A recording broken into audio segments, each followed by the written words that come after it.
Hello. In this video, I will show you how to find the log file. First, we need to remove the cover from the module. To do this, gently lift the long side of the cover and tilt the connector slightly. The cover will easily pop off. Inside the module, you will find a microSD card. Carefully take it out and insert it into your microSD reader.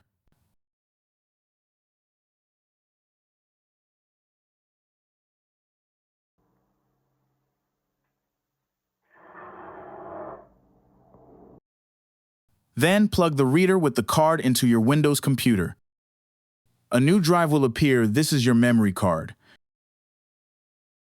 Inside, you'll find a file called LOGFILE. This is the file we need from you.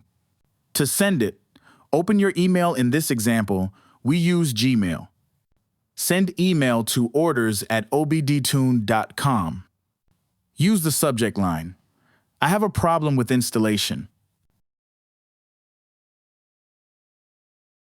In the message, please include your vehicle's VIN number and your WhatsApp number, if available, so we can reach out to you more easily. Attach the log file from the microSD card to the email and send it. We will respond to you shortly via email or WhatsApp.